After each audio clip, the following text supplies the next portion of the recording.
대손의 안녕하십니까. 대한소화기 내신학회 정보홍보이사를 맡고 있는 장진석입니다. 오늘은 특별히 항상 저희들한테 이야기를 많이 하는 소화불량을 주제로 해서 이야기를 나누고자 합니다. 오늘 특별히 이 소화불량에 대해서 이야기를 해주실 분은 충남대학교 의과대학 소화기내과에 근무하고 계신 또 우리 학회 부총무이사를 맡고 계신 문희석 교수님과 함께 하도록 하겠습니다. 교수님 인사해 주세요. 네, 안녕하세요. 충남대병원에 근무하고 있는 문희석이라고 합니다. 시청자분들 이렇게 만나뵙게 돼서 정말 영광입니다. 제가 몇 가지 말씀을 나누면서 우리가 환자들이 또 보호자들이 많이 궁금했던 이 질환에 대해서 한번 살펴보겠습니다. 먼저 우리가 이제 뭐 음식 먹으면 막 꽉 막힌다 아니면 잘 안 내려간다 이런 이야기를 많이 하시거든요. 이게 아마 소화불량을 이야기하는 것 같은데 이 소화불량을 심하게 이야기하는 환자들이 왔을 때 우리가 어떤 검사를 하자고 하는 게 가장 좋겠습니까? 예. 일단 가장 먼저 중요시할 게 그 환자의 그 표현을 자세히 들어보는 게 가장 중요할 것 같습니다. 의사가 그 표현을 충분히 이해를 먼저 하는 게 중요할 것 같고요. 그리고 그 이해를 바탕으로 해서 우리가 알고 있는 의학적인 지식으로 다시 한번 객관적으로 환자한테 물어보는 것이 가장 먼저일 것 같고요. 그리고 좀 편안한 느낌을 주면서 이야기를 풀어나가면은 아무래도 좀 더 환자가 속에 깊은 이야기를 같은 것들도 나눌 수가 있을 것 같고요. 가장 중요한 게 제 생각에는 환자와 면밀한 이런 대화를 하는 게 가장 중요할 것 같다고 먼저 생각이 됩니다. 네, 교수님께서 금방 강조하신 건 아마 우리 환자와 의사의 가장 첫 번째 대면 단계라고 하시는 병력 청취를 아마 중요하게 이야기하시는 것 같습니다. 그럼 검사는 이제 병력 청취가 충분히 되었다 하면 어떤 검사를 주로 보통 처방하시나요? 그 다음에는 아무래도 이제 기본적으로 뭐 교수님께서 말씀하신 것처럼 기본적인 혈액 검사랑 위내시경 검사, 대장 검사 같은 이런 내시경 검사를 한번 조심스럽게 한번 환자분한테 추천을 한번 해보고 싶은 생각이 듭니다.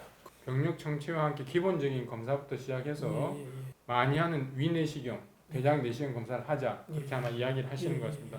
그럼 이제 위암이나 대장암이 있으면 항상 소화불량증이 동반이 되는 겁니까? 아니면은 뭐 이거 손도 못 쓰게 될 때 그런 증상이 나타나나요? 아까도 말씀드린 것처럼 면밀하게 이제 문진을 해보고 기본적인 검사를 해보면 대부분 이제 정상인 경우가 많이 있습니다. 대부분의 경우에 있어서는 진행된 경우 보기보다는 거의 대부분 정상인 경우가 많고 꼭 소화기 질환 아니고 다른 뭐 심장 문제라든지 고혈압이나 당뇨와 같은 이런 만성 질환들이 많이 있기 때문에 그거와 같이 연관된 질환들 같은 것들도 한 번쯤은 꼭 생각해 봐야 될 것 같고요.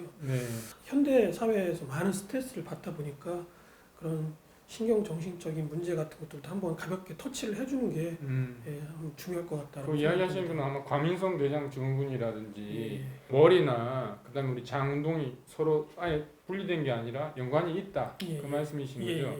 위나 장 운동이 떨어지는 게 아마 대표적인 게 당뇨인 것 같은데 혹시 당뇨 말고 다른 병도 있을 수 있나요? 아주 뭐 굉장히 중요한 그 질문 그 포인트를 지적을 해주셨습니다. 당뇨병 환자분들이 소화불량증이 굉장히 많이 발생을 합니다. 특히 역류성 식도질환이라든지 뭐 설사라든지 변비라든지 이런 소화기 질환들뿐만 아니고 이런 당뇨병성 소화장애라고 하는 질환들도 굉장히 흔하게 발생을 하는 것으로 알려져 있습니다. 특히 이제 자율신경계 이상 때문에 그런 증상들이 발생을 하는데 특히 오래 당뇨를 앓고 계셨던 분들 같은 경우에는 이런 신경섬유에 어떤 손상이 있기 때문에 이런 위장장애가 같이 발생하는 경우가 많이 있습니다. 그래서 이런 당뇨병성 위장장애가 오는 경우에는 뭐 위, 식도, 소장, 대장 이런 여러 장기에 걸쳐가지고 증상이 나타날 수가 있다고 그렇게 알려져 있습니다. 제가 알기로 또 한 가지가 아마 갑상선 기능이 많이 떨어질 때 저하증에서 아마 그런 경우도 있는 것 같습니다. 우리가 이제 기능성 소화불량증, 소화장애 이런 게 있을 때 무조건 내가 암이다 이렇게 생각하면 잘못됐다 그죠? 그래서 뭐 당뇨라든지 갑상선이나 이런 문제가 나한테 없는 건지 확인하는 것도 아마 중요하다라고 생각이 듭니다. 그러면 우리가 암을 뭐 의심하는 알람 증상이라고 할까요? 내가 암이지 않을까 혹시 경고하는 그런 사인이 있나요? 있습니다. 아주 그 이사님께서 아주 중요한 점을 지적을 해주셨는데요. 일단 문진을 통해서 나이, 그다음에 이제 빈도, 증상 심한 정도를 꼭 확인을 해야 되겠고요. 최근 6개월 동안에 자기 체중보다 10% 이상 체중 감소가 있는 경우, 그리고 이제 황달이라든지 수면 장애를 유발할 정도의 불편감이 있다든지 만져지는 종물 같은 것들이 있거나 구토시 혈액 같은 것들 또는 대변 볼 때 변에 피가 묻어나오는 증상 같은 것들이 있거나 그런 불편감의 증상이나 빈도가 계속 또 악화되는 경우가 이제 알람 징후라고 우리가 보통 표현을 합니다.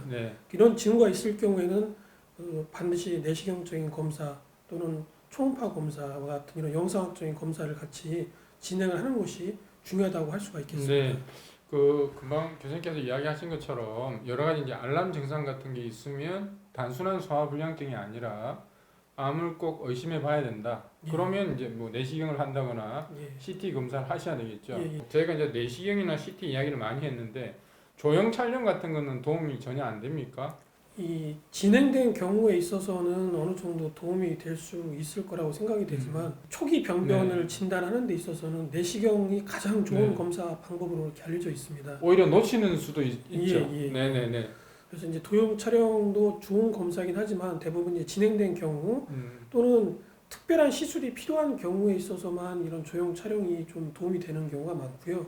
초기 병변을 진단하는 데 있어서는 내시경 검사가 굉장히 중요하고 또 내시경을 갖다 조기에 진단하는 데 있어서는 많은 경험이 필요합니다. 그래서 아무래도 저희 대한내시경학회에서 수련 과정을 정식으로 밟은 이런 선생님들이 이제 정확한 내시경 검사를 하는 것이 가장 중요하다고 볼 수가 있을 것 같습니다. 네, 저희가 이제 유튜브 채널 대소내를 통해서 항상 드리는 말씀이지만 내시경 검사를 포함해서 진료는 전문가에게 받아보는 게 아주 중요하다는 이야기를 아마 하시는 것 같습니다. 저도 꼭 말씀드리고 싶은 게 내시경이 막 힘드니까 환자분들이 내시경 안 하고 조형 촬영하겠다 하시는 분들이 한 번씩 있거든요. 근데 많이 진행을 하면 우리가 발견을 할 수 있지만 초기 때는 오히려 안 하면 못할 정도로 암을 놓치는 경우가 있을 수 있다는 겁니다. 그래서 이번 기회를 통해서 내시경 검사가 한 번 더 중요하다는 것을 강조를 하겠습니다. 아까 말씀 하시는 중에 같이 나왔지만 변비와 소화불량은 뭐 상관관계 상당히 많은 거죠. 그러면 이 변비가 있으면 소화불량은 당연히 올 것 같은데 혹시 그 관계에 대해서 혹시 말씀을 좀 하실 게 있습니까? 아주 좋은 말씀 주셨는데요. 기능성 이런 소화불량증 환자들의 일부에 있어서 중복 증후군이라고 하는 게 있습니다. 그러니까 소화불량증이 있으면서 같이 변비가 동반되는 경우가 상당수 있을 수가 있기 때문에 소화불량증이 있으면서 변비가 있어서 어떤 중대한 그런 병이 있다라고 이렇게 걱정하실 수가 있는데 한 30% 정도에 있어서는 소화불량증과 변비 또는 설사와 같은 이런 중복 증후군이 같이 있을 수 있기 때문에 전문가한테 꼭 치료를 한번 받아보시는 게 좋다라고 생각이 됩니다.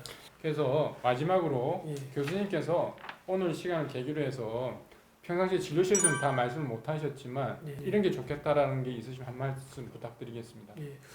짧은 진료 시간에 이런 많은 대화를 하기가 어려운 그런 실정입니다. 그렇지만 저희가 이런 국민들을 위해서 이 영상을 갖다가 이제 만들어서 설명을 드리고 있기 때문에 이 자리를 빌어서 이사님한테 다시 한번 감사드리고 그리고 이런 좋은 채널을 좀 더 많은 그 이웃 또는 친구분들한테 알리는 것을 좀 권하고 싶은 생각입니다.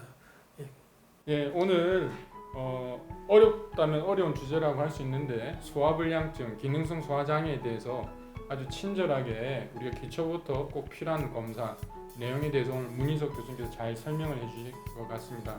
오늘 귀한 시간 내주셔서 정말 감사드립니다. 감사합니다. 감사합니다. 엔도 투게더!